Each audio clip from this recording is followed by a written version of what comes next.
Hey, what's going on, you guys?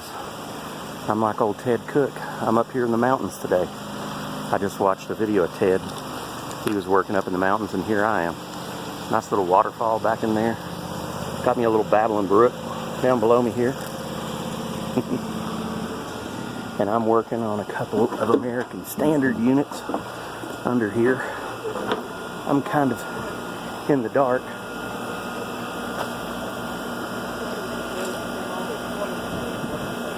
Yeah, everything's looking good. So, let me get situated here, you guys.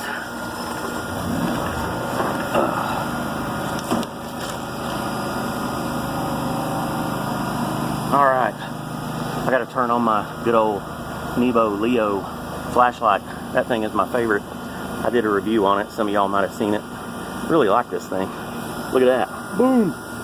It adds the light, and I need it under here because I can't hardly see. But anyway, guys, I've got a little bit of a leaker here on this valve. This unit was just a little bit low on refrigerant, and my discharge is leaking a little right there.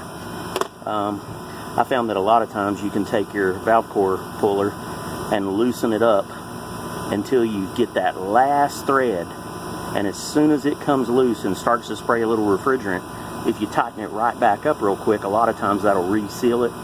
This one it didn't work on. Sometimes the plunger gets stuck in the schrader a little and doesn't pull all the way back out. You can kind of catch it with your little thermostat screwdriver and pull it back out, and that'll stop it.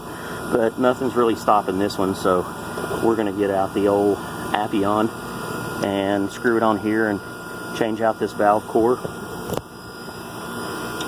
so we don't have to worry about this thing leaking. This is a 410 system. Hopefully we can get it out of here without it skipping threads on us.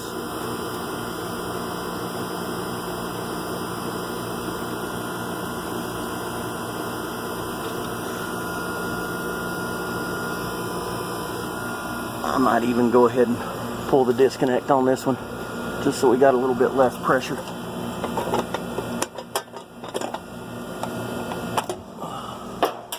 Alright, now maybe you can hear me.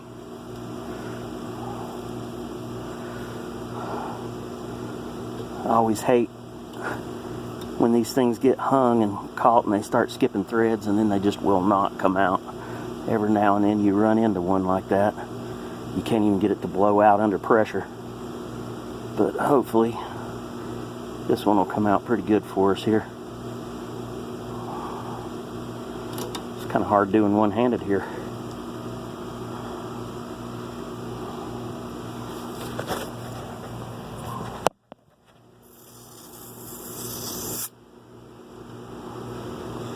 Do we have a core? Yes, we have a core.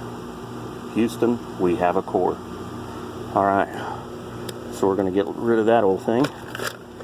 Get in our parts box here and pull us out a new valve core.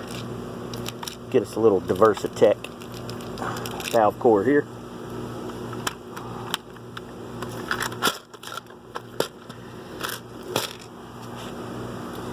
And hopefully she'll go back in just as easy as we pulled her out.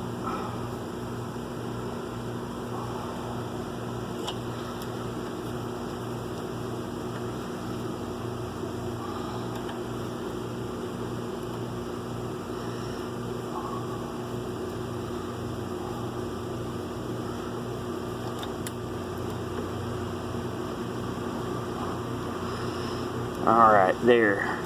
She went tight.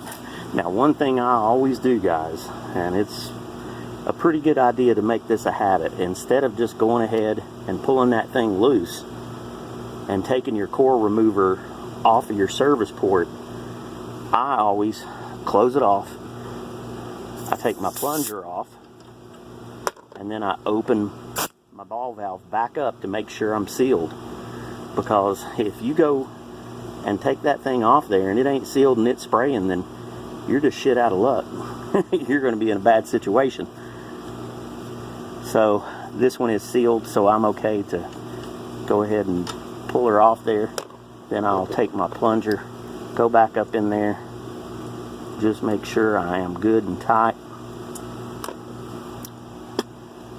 You can even put a little bit of oral soap bubbles on there, otherwise known as spit. You know we all do it.